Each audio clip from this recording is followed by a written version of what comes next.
So I've been seeing some questions come up about these leather presses that they're selling on Amazon. So I come across, I've had this one probably close to a year now. I use it at least every couple days for all kinds of stuff, and I'll show some video of what I use it for later. There's a bunch of these on Amazon. Really, they're Chinese made. I probably couldn't even get the name of it pronounced correctly.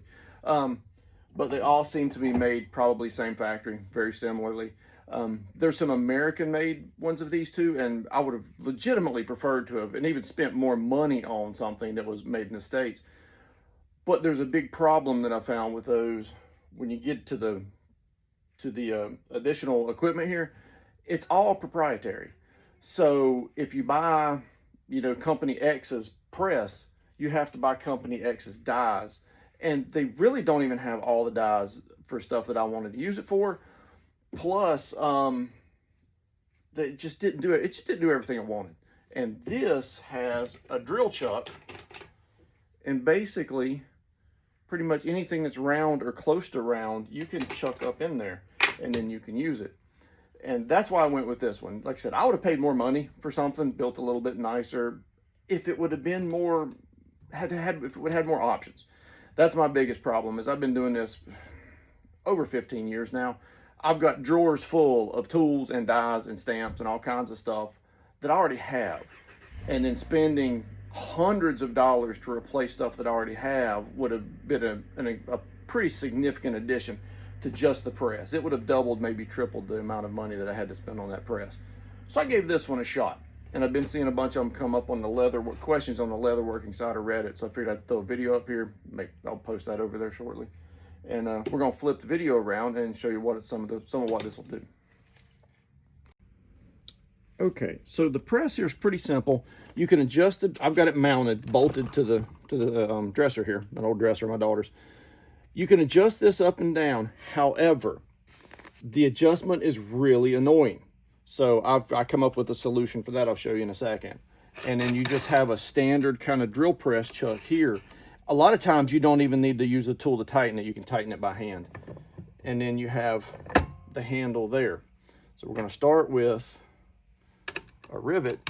So if I want to rivet something, 2 pieces of leather, whatever it is, I can't get that all the way down. So I'll put that little anvil in there, throw the piece I want to rivet in there. Now you got that riveted. Now, if I want to do, say, pull the dot snaps, I've got a piece of marble here. It'll bring it up a little bit. A couple of pieces of cutting board there. And I can get my stuff here. So I've got the little die for the button side of the pull the dot snap. Get this in here. Chuck that in there real quick. This up here, put the button in there, get it oriented right, and then I can press it, work it around, press it different angles if I want to make sure everything gets nice and level. So I use that a lot, and it is incredibly, or seriously helped how well those pull the dot snaps set for me. A couple other things we can do here. Punches. That's about as large as you're probably going to get in a leather punch, but into that one, that's one of the adjustable ones, one of the larger size. So that's 8 ounces of leather. I use this to punch belt slots and holsters up to 18 ounces of leather. I may run over there and get a scrap piece of that and show that. Well, let me do that here just real quick. I don't have any pieces ready to go that are already glued, but that's, at least 2 8-ounce pieces of leather right there.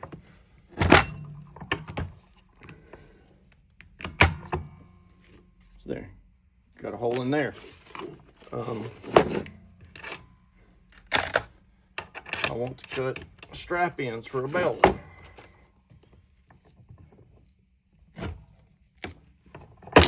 Strap end right there. Again, these are Centerbrook punches. There'll probably be some people screaming about me using them this way, but it works very well. I always put a couple of spare pieces of leather on top of the cutting board to just protect the points a little bit. But again, that's going to be at least 16 ounces of leather. There's 2.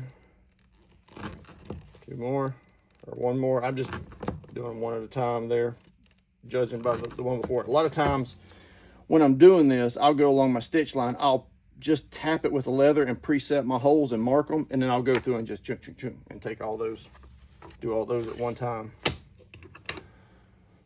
Let's see what else we got here in the little toolbox. Now, as you can see with the Centerbrook stuff, they're not exactly round, but they work well. Again, not exactly round here. This is an oblong punch, small one.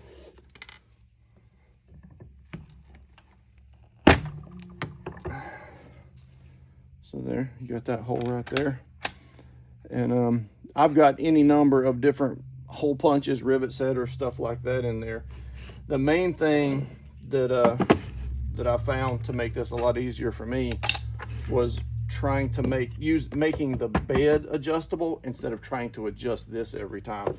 So raising the work surface instead of lowering the work head makes it a lot easier for me.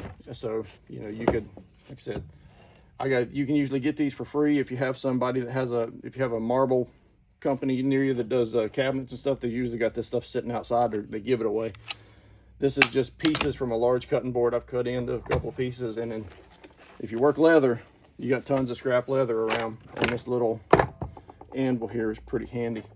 So there's a quick video of it. Like I said, when I'm doing, I hand stitch my holsters. So what I'll do is I'll pre-mark all these stitch holes, and I'll go through with that Centerbrook's punch and just punch all of them that way. So that's one of the main things I've been using this for lately, is switching from a mallet to punch them. It's quieter, it's more consistent, and to me it's just a lot easier. So there you go. Hope it helps.